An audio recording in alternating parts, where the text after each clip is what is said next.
Greg here with Nadine, who is at an undisclosed location somewhere, fleeing. I hope not. As Yeah, that is,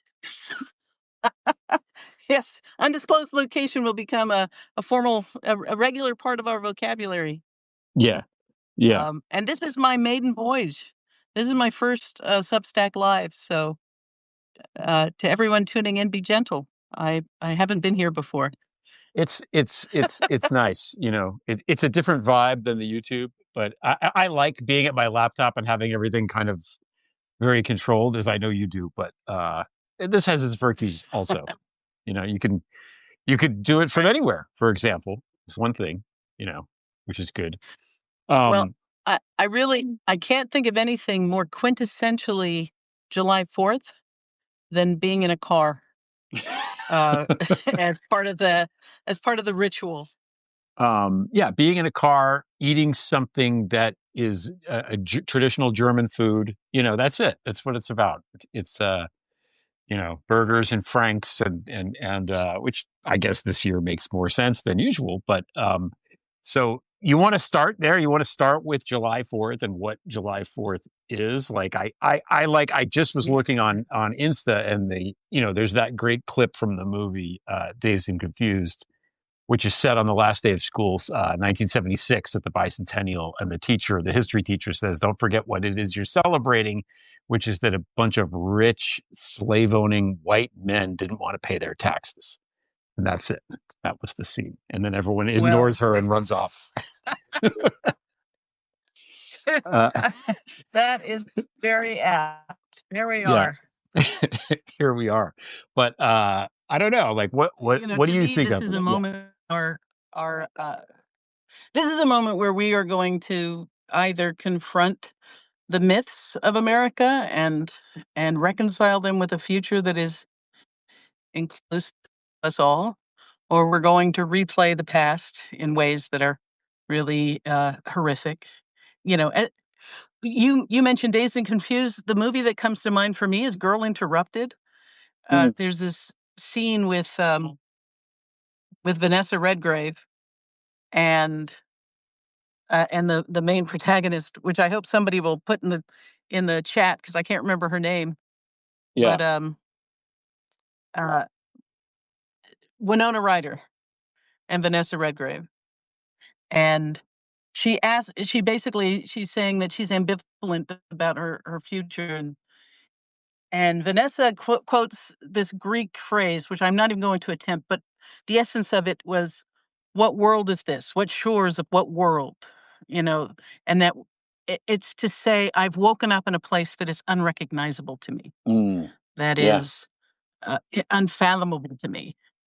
And in 2016, I think I referenced that by way of saying, everyone who's feeling very dislocated by everything that has happened, who's trying to figure out the contours of our country at the moment, um, that it's really dispiriting, and to feel that feeling of being a stranger in a strange land in your own country at this moment is intentional. It's how they want us to feel, and it's okay to grieve what ugly things are happening. I mean, I come from Florida, where they're selling alligator Alcatraz merch, and yet I'm seeing people are still pushing back. People are not curling up and fading away, and so I do think that July 4th is a call to a new kind of patriotism that isn't just about waving flags, but it's doing the harder work of showing up when you don't when you're dispirited, and showing up even when you're not sure how long the march is, you start it anyway. I like that. That's beautifully put. Um, yeah, beautifully put. No notes I have other than I think it was Angelina Jolie. Yeah. Both of it, and it's Are really they a both pretty in it? movie. Okay, I haven't seen it. So yeah, and this 1776 is like the Declaration, right? Isn't that what it is? That's that we're saying when we literally write down all the reasons why the king is bad and Trump is doing all of the things that the king is doing. Um, which I think Judge Ludwig wrote about this on his somewhere last week. Just here's all the things in the Declaration of Independence, and here is how Trump is reenacting them. To your earlier point about just going back in time, which is what it feels like he's going to do. Um, and then the idea of the shores and waking up on the strange shores makes me think of the line from The Tempest, the brave new world that has such people in it. Although she's saying it more of in a context of, wow, isn't this cool? But Prospero brings us to Shylock, brings us to the shit Trump was saying yesterday on the lawn, which I was looking at Aaron Rupar's feed because I don't listen to this man talk if I can help it. And I couldn't tell if it was real or I was like, this has to be a deep fake. This can't be real. They're really going to do a UFC fight on the lawn at the White House to celebrate the Why 250th. not? I don't know. Yeah, why not though? I think that makes perfect sense. Are they going to You invite know, President Camacho? Is he going to, do the opening? I don't know. Yeah. It was like he just rolled out the greatest hits of awful yesterday. It was really bad, even for him. I thought bad. well, yeah. No, I mean it's intended to be a middle finger to, pointy-headed uh coastal elites, educated, and it's supposed to rub the nose of people um, who think critically about things. Yeah. It's intended to be that, you know. But that said, you've quoted Shakespeare, and I think the brilliance of Shakespeare is that it has embedded in it lowbrow and highbrow. Whatever Mm-hmm. you're looking for, you can find fart jokes, and you can find an amazing, distillation of the human condition, in the same play. And Yep. I think in terms of how those of us who fear for our democracy and fear for the people who will specifically be hurt as these oligarchs plunder the public coffers, that we've got to figure out how to you know do what Shakespeare did, appeal to uh, the general masses and also maintain some kind of scientific academic rigor and expertise. And it's not an easy thing to do. And even the framing of this sounds, you know, condescending, but it actually matters that there are people who are good at things. It actually matters that there are people who are studied and learned at things, and how that has become a way of minimizing using your ignorance as a badge of honor and a credential is in vogue right now. And but this is why history matters. Just on Yeah. the last 8.5, we were talking to author Robert Fiesler about his book American Scare about the Johns Committee. That was But one of so the things I interesting. love, you know what? I really hope It everyone in was the really sound of good. my Yeah. voice, they're that we could have gone on for hours because, as he said, there's the book he's written, but there's also so much more source material that could not have been crammed into the book that is worthy of looking at. But it, every time we can look at history and say these were an unstoppable force. They had all of the power. They had all of the money. Mm-hmm. They moved like kings and they plundered the state coffers like kings. And yet they were brought low. They were brought down by ordinary people fighting back, even in a broken, corrupt judicial system, even surrounded by broken and corrupt um, a broken and corrupt police state. There comes a moment where they reach too far, too fast, and the mask slips off, and people see them for who they are, and it collapses. And I that happens time and time again in history, Yeah. and I do draw strength from that understanding. Yeah. No, it does. And So what kills that he was really good, by the way. That was a great show in general, and he was fantastic. So anybody that didn't see that, I encourage you to go watch it from Wednesday.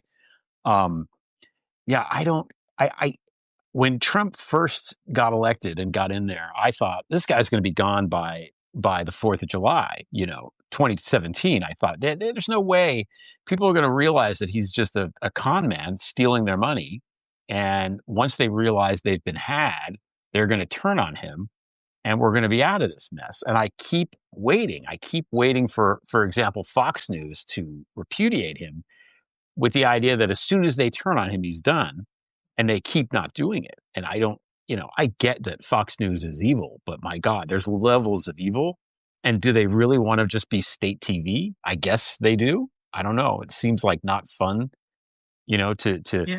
I watched you alluded to the concentration camp that they're building in the Everglades. And I refuse to call it by the nickname that these idiots have given it because I think it sort of belittles what it is. And they're there. There's a video of DeSantis and Kristi Noem, who's wearing like a baseball cap and like a tuxedo vest, like she's a waitress at some weird theme restaurant. And then and Trump makes a joke about Biden. This is where Biden wanted to put me. And then they laugh at his joke, and DeSantis especially. I mean, the sycophancy of the laugh, the obsequiousness of it. It's just disgusting. And at the end of the day, Yeah. when you're in a dictatorship, you're going to have to, you dance for the king, and if the king no longer likes how you dance, that's the end of you. And that's where these guys are going. That's where the Supreme Court is headed. That's where Fox News is headed. All these people that think they're big shit Yeah. right now, they're no different than the rest of us in terms of the oppression, right? Well, yeah. Again, referencing Shakespeare when the king, having gotten the throne by cruel machinations, turns to his right hand man who's asking for the what he was promised for killing the twins, so that he could gain the throne. Which one is that? The all I can think of is Al Pacino, Richard, Oh, uh, Richard III. Yeah, yeah, yeah. King Richard.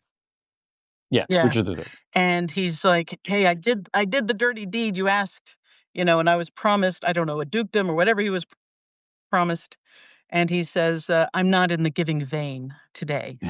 And he knows in that moment, not only is he not getting what's promised, but if he doesn't find the fastest horse out of town, it'll be his head on a pike, his most loyal servant, Yeah. because the idea that you're entitled to anything when you're in the presence of this king is an insult to him. And so I think that, it's the obsequiousness, but it's their grift. They know that if he chooses, he can enrich you in ways beyond your imaginings, right? So we Yeah. have a budget now for ICE that eclipses all other law enforcement. $45 billion. Eclipses the entire military budget for 3 different nations. And how much of that is going to end up hurting people's daily lives, and how much is gonna go into the pockets of all of his, fellow grifters? I Most of it actually hope it goes apparently. into yachts and mansions rather than. Mm. Yeah, that's true. It's going to go to the prisons. That's what WAPO said, that it's going to go, a lot of it is allocated to the private prisons. I mean, we call them prisons. They're concentration camps, is what they are. And I don't know if that's construction or if it's just going to be one of these, Trump Tower Baku things where they start building it and never finish. I mean, that's a way that they can just take money, which is fine. I'd Yeah. rather they do that than go through with any of this stuff. Um, in that movie, Richard III, it's set in like kind of like Nazi time, right? And I remember watching the movie being like, the best line in the movie, in the play is a horse, my kingdom for a horse. And I'm like, how are they going to do that? Right. And that's the scene where he's in a car and the car won't start. And then he goes, a horse, my kingdom for a horse, like that, with the emphasis on a horse. I was That's like, right. so Yep. good. It's so good. But the other Yeah, way that that was it the one with goes, Ian McKellen, right? was it? Yeah, yeah, yeah, yeah, yeah, yeah. I'm thinking of Yeah, Pacino, but that yeah, was it's the the Ian Ian McKellen. McKellen version. That's the Ian McKellen one. Yeah. The Pacino did one called Finding Richard. It was like a Oh, that's documentary, right, right, right, right, right, right, eh, right. I remember now. right? And Yeah, it had Kevin Spacey and Alec Baldwin and you know, just every notable Shakespearean actor in the English canon. It was just, that's a great, and Winona Ryder again. Was And Keanu in it? so, whoops. I think I'm going to let the sun shine on me for a minute. Oh, good. Okay. Yeah. That's the beauty of Yeah. these Substack lives. You're really live. You're live. You're out in the world. Um, yeah. I oh God. Yeah. Take you on a There's tour of this farmer's market. the other piece about that is But the like the king. Either the king is like that and he's so regal and dictatorial and tyrannical that he'll do that, or it's the opposite, where the dynamic is really that the Praetorian Guard, so to speak, actually controls everything. Which I was watching the Ivan the Terrible movie or series of movies. That's really one movie a couple weeks ago, and that's how that was, at least in the movie, portrayed. Where he was obviously super powerful, but he was, the people were whispering in his ear what to do all the time. So, and Trump clearly has people whispering in his ear, but that's even worse in some sense. It's just then you don't even know who the hell's in charge. I don't know. yeah, well, Elon Musk thought he was in charge. Yeah. I mean, he was joking with Netanyahu about, oh, it's too bad you can't be president because you are, not native born. Um, and he basically jokes that he bought the presidency Hmm. and certainly behaved that way. I mean, we all saw him in the White House, in the Oval Office, where he's, acting like Trump is his assistant while he holds court. Yeah. Um, but that's why I think of Richard III, because how quickly one's fortunes can change. And now Trump is joking that, or not even joking, implying that he will go after um, the subsidies that really have made Elon Musk as wealthy as he is. These government contracts and electric vehicle subsidies that have enriched him all these years. So Yeah. you never know, and I'm sure it's a Game of Thrones unfolding. Um, every minute of the day, somebody's jockeying uh, to take control of Trump in ways that it's like you don't know who to root for. There's Yeah. not a decent advisor among them. No, he weeded out everyone with any sense of shame or decency long ago. Uh, and I know there's some sort of residual view of Marco Rubio as some sort of moderating force, and that's just complete horseshit. Mm. That guy is evil as they come. At this point, he's just unspeakable. Yeah. Really Well, crazy. recently a reporter asked me about Pam Bondi, like, because if you were to Google her, you will see her saying, charitable things about LGBTQ rights and the community, and always trying to uh, hedge her bets in how she Hmm. positions herself. And now she's, of course, fully on board with everything that Trump uh, stands for. Right. And so I was being asked, do I think that this is just a function of the office she holds, et cetera. And it's like, you know what? Listen, I think that the ones who are true believers in some ways are less disgusting than the ones who are capitulating. Yeah. Because with somebody who is grounded in a belief system, if you can penetrate that belief system and give them information that causes them to think more deeply and come to a different conclusion, you have some sense that they will be true to this new position. When somebody is simply bought and paid for, what do you appeal to? There's nothing there to appeal to. There's no sense of justice or intellectual honesty that you can even hope will get a hold of them. The only thing that will change them is the changing political winds in which they believe it is more profitable for them to change their position. And I put Pam Bondi and Marco Rubio very squarely in those categories. No matter Yeah. what they say, no matter what eloquent thing they might say about some value they hold, their actions speak so loudly that their words don't matter.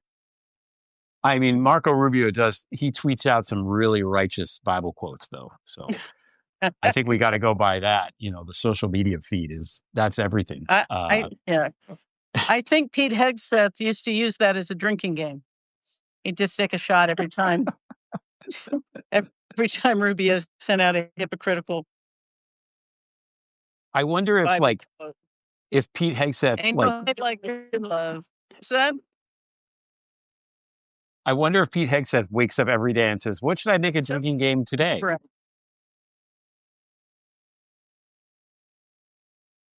Well,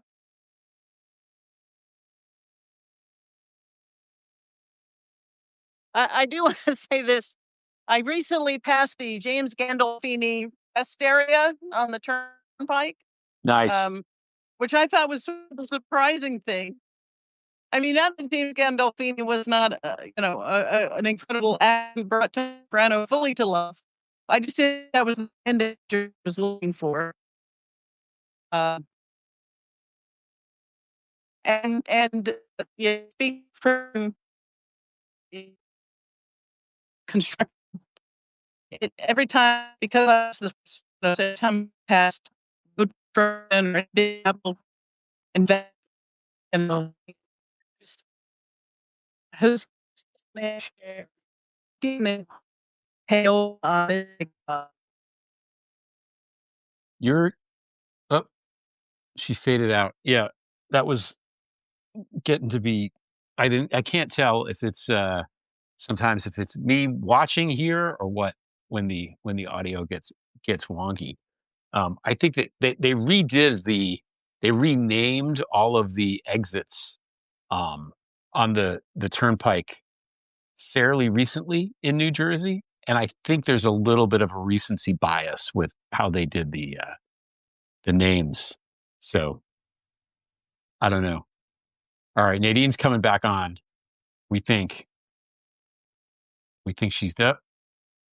We may have lost her um, for now. So let's see.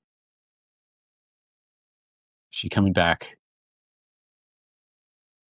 Yeah, the cell reception. Anyway, thank you guys for watching this. I've been looking at the comments as they come in. Um, as always, lots of great comments. That people are saying and funny and funny ones.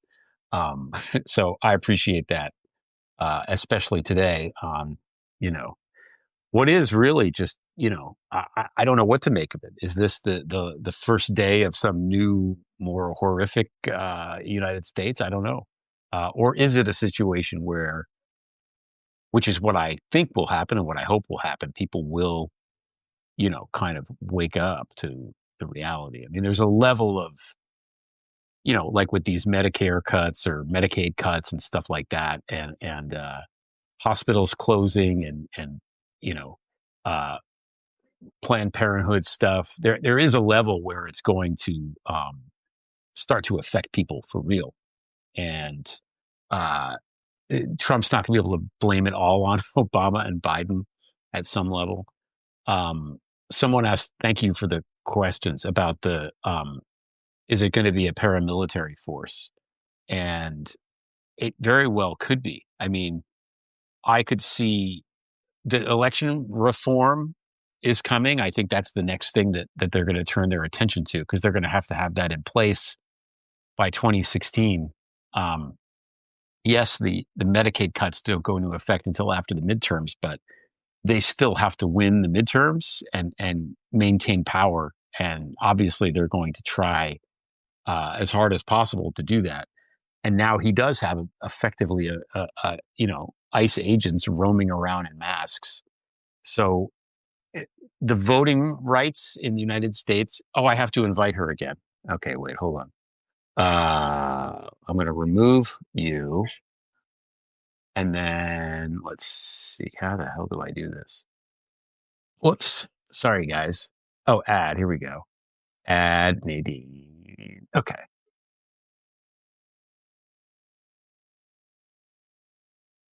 So there can be a paramilitary force for sure.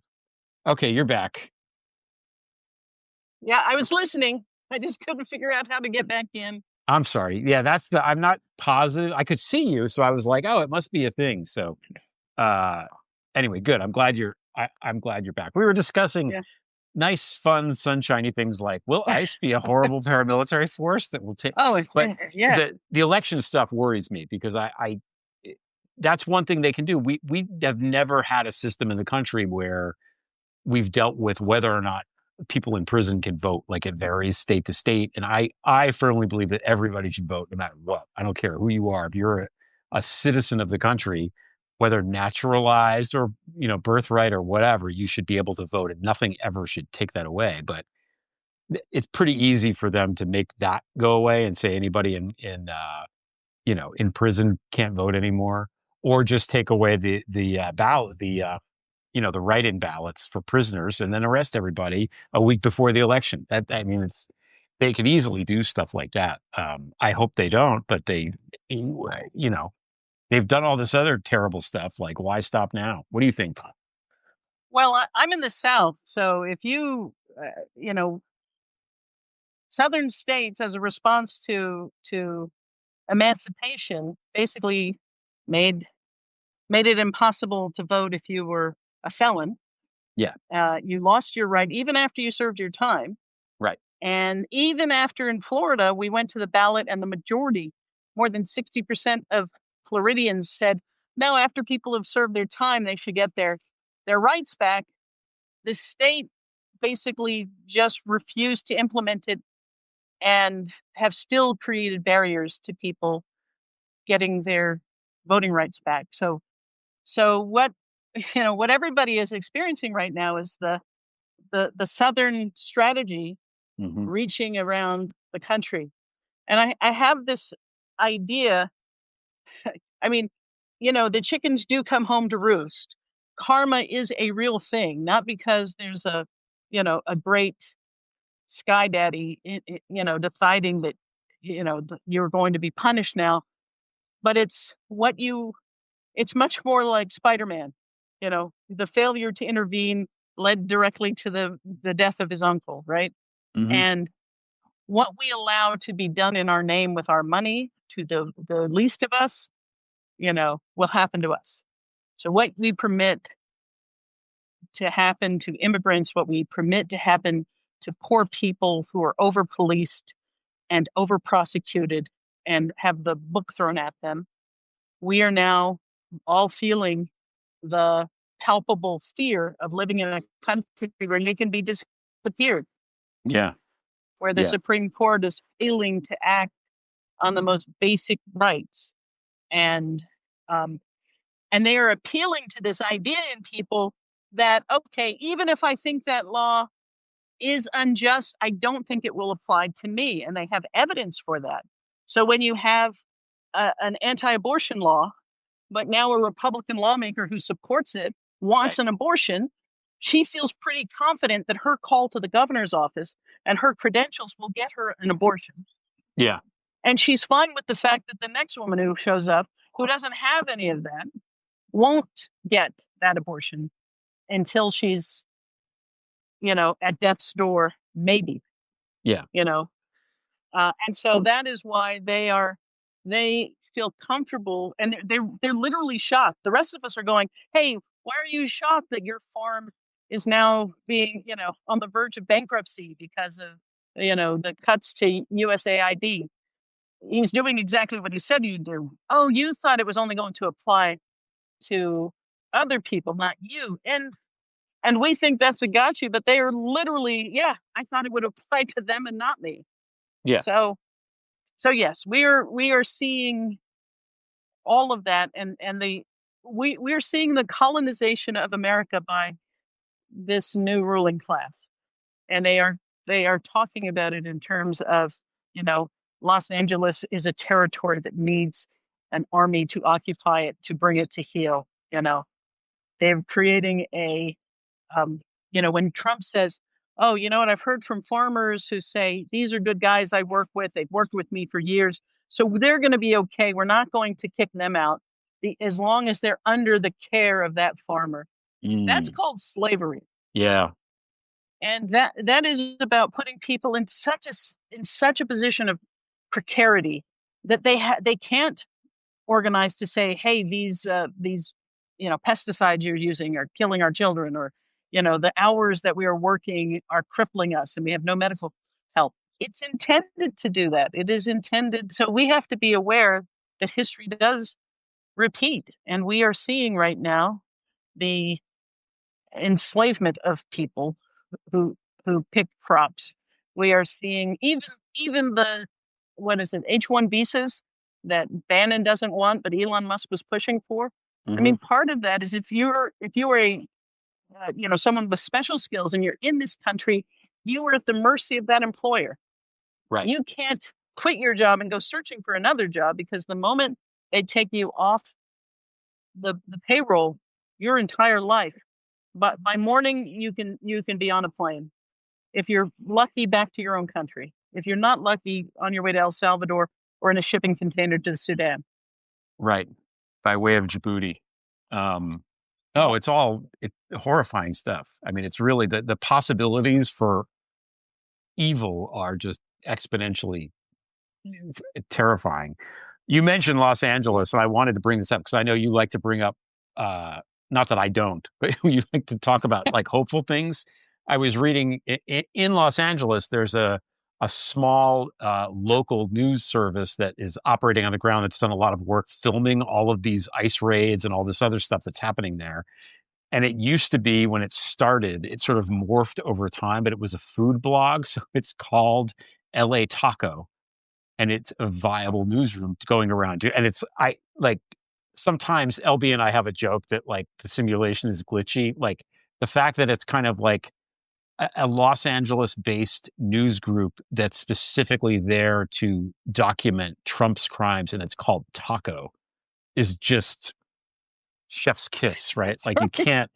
you can't make this stuff up. But they're doing great work, and and in the face of adversity, and they depend, as we do, on people subscribing and stuff like that, the monthly subscribers, which we're always grateful for.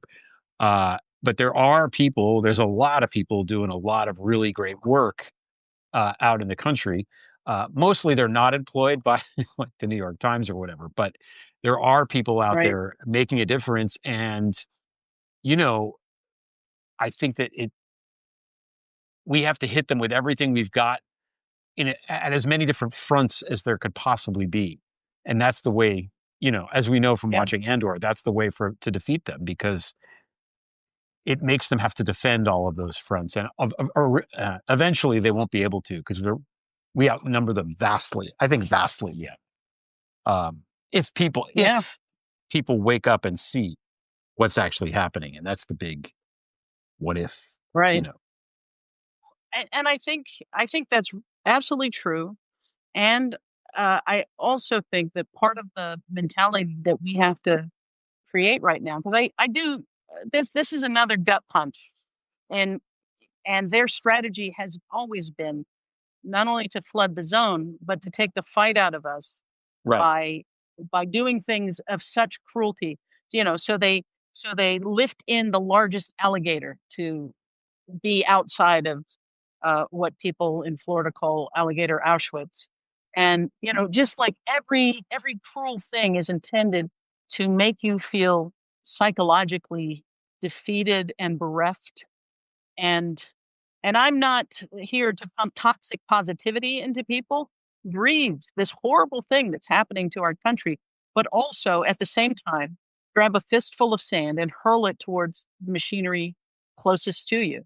And that has been our strategy in Florida, where we are, the front line of this fight. It has been to gum up the works. Sometimes it slows it down, and gives a few more people the opportunity to breathe free for a few more days. But sometimes you never know which grain of sand it is that's going to bring that machine to a shuddering halt. And Exactly. despite the fact that it is tiny. And I think what's important for people to hold on to right now is you like we've defeated in the legislature in the last 2 years pretty much all of the anti-LGBT legislation, despite DeSantis waking up in the morning obsessed with rainbows and obsessed with how we can harm the LGBTQ community. You know, Freud would have a lot to say about it. But what I will say is this: part of it is you have to be willing to show up to meetings where the vote might not go your way, but it's and just like this horrible bill that has passed. But that's not the end of the story. The end of the story is they have to go home. They have to go to the grocery store. They have to, Right. show up in the places where they live. And they should feel the contempt of everyone around them at all Yes. times Yes. because of the harm they are inflicting. And so, yeah, we're just getting started. We're just getting Yeah. started. I mean, I think that's a really good point, and I'm a big fan of the public shaming thing for these people.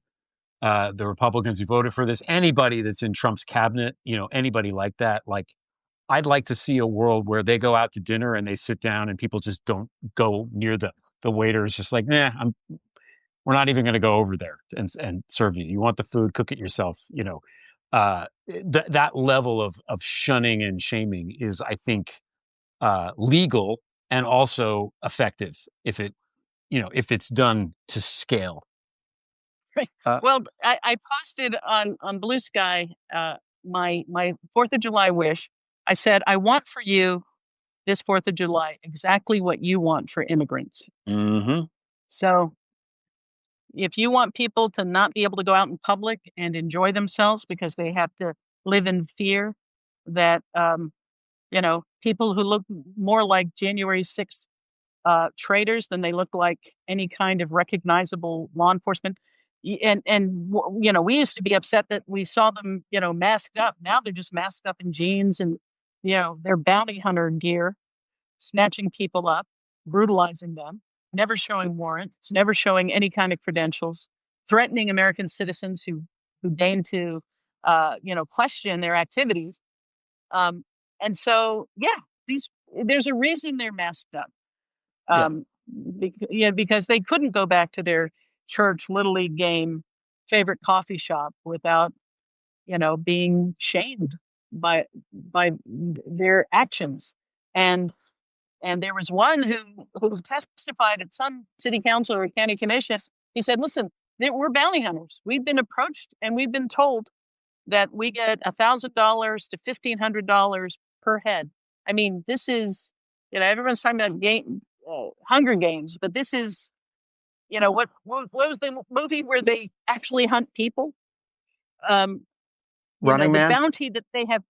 I think there's a new version of it that's coming out shortly, and in the way that Hollywood kind of reflects the psyche, at the time Yeah. when suddenly all the movies were about alien invasions and, Mm-hmm. it was fear of communism. Well, I think we're beginning to see that play out now, but this is the worst kind of motivation, and people should understand it has nothing to do with trying to make communities safer and getting hardened criminals off the street. It's none of that. It is Yeah. literally a bounty. So where would they go? They would go to the places where they know people who are following the law are going to show up for their court dates, doing things the way we say they're supposed to do. And instead of being praised for following the immigration process, they instead become fish in a barrel for bounty hunters who've been incentivized to absolutely trample people's rights. And the thing that stops them more than anything is to be accompanied by an American citizen Yep. who will challenge them. And these are the places that we're going. This is our gut check moment too, because will we have the fortitude to show up in those places?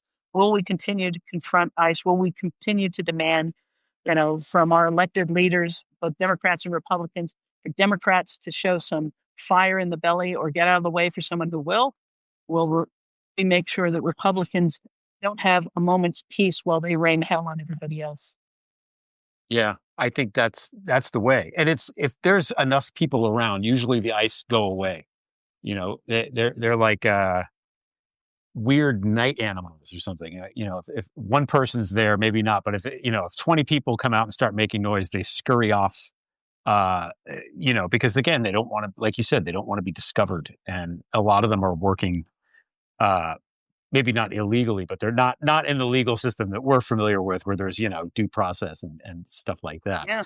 And before you talked about gut punch and gut punches, they they ice got Julio Cesar Chavez Jr., who's former boxing champion, and just Awesome. boxed whatever Paul brother it is that does that. Didn't he knock So him out?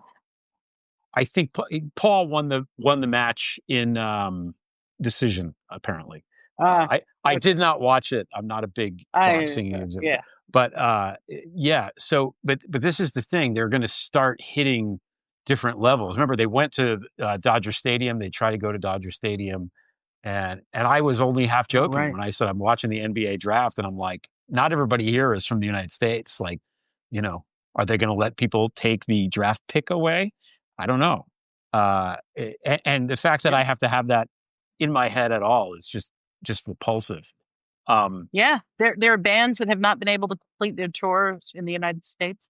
But mhm. again, they think that the head of OMB, who is the author of the big pieces of Project 2025, he said, my job is to traumatize federal workers so that they give up and they quit. And their job, what they think of their job right now, is to traumatize Americans so that we give up. And we gotta, okay, we're not boxing fans, although when Muhammad Ali boxed, I was always in front of the TV as a kid. Um, but I say all that just to say we got to do the rope a dope here. We got to lean against the ropes. We got to let them punch themselves out, thinking they're delivering haymakers, and we got to have the strength to go the distance because, oh, listen to me invoking all of these boxing. I'm yeah, a dance like little a impressed with butterfly, myself. sting like a bee, Nadine. That's Yeah, right. I'm so pretty. Yes. So yes, we have to, and here's the thing. I remember that there've been a number of people who have come to this conclusion across different philosophies. Like what is the culmination of all human wisdom? And they, from different philosophies and religions and cultures, they all came to the same conclusion, which is to be kind. And that hmm sounds like the sappiest thing I could say on a day like today after we've witnessed the legislature behave as it has behaved. But I think that it is part of the resistance is to not lose our own humanity and not lose our own decency. And I'm trying to hold on to it, walking through places, holding doors open, saying hello to people, making eye contact, remaining human, especially because the desire to hide away, to just stay in front of the screen and have parasocial relationships with everybody is so, you know, is so tempting right now because it is like invasion of the body snatchers. You're looking for crumbs when in people's feeds. Hey, this person I kind of like, this creator I kind of like hasn't commented on the latest bill. Hmm. yeah, Wait a second. Oh no, they're one of them too. It's like we're walking around with this sense of I don't know who you are yet unless you make a very clear declaration that you are fighting against tyranny. And so in that world, it becomes, we're all sort of squinting at each other, trying to discern. And I'm saying, you know what? Let's lean into kindness in the sense that we will be in community, that we will. Right now, we're going to have to look out for each other, and there's a whole lot of people who the families and children just got kicked off of access to food. What will yeah, you do on your own street, in your own community, to look out for people that you pass by in your cars or on your walk every day? What will we all collectively do to take care of the people who are about to lose health insurance and access to health care? Not just people on Medicaid, but people whose hospitals are about to close.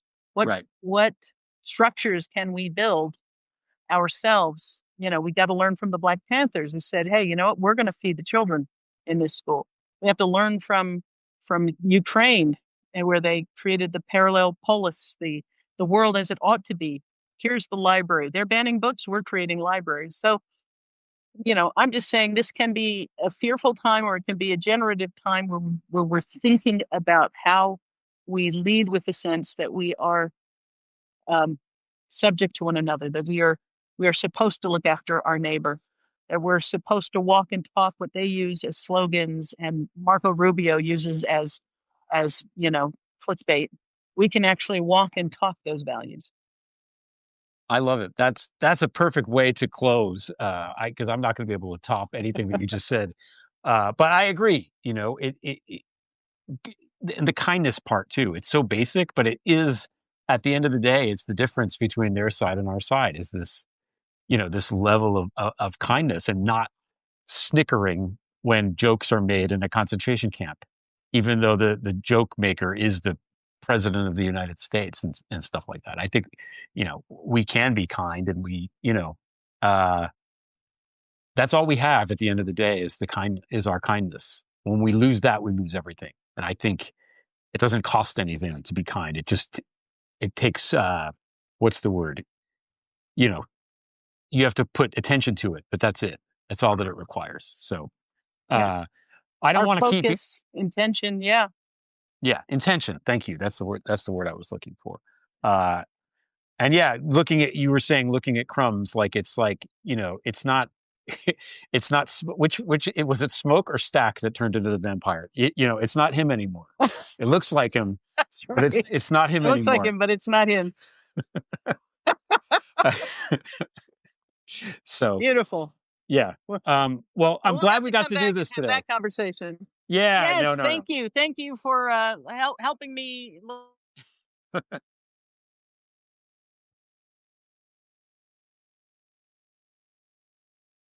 Wait. Now you're fading out. Now I can't hear you.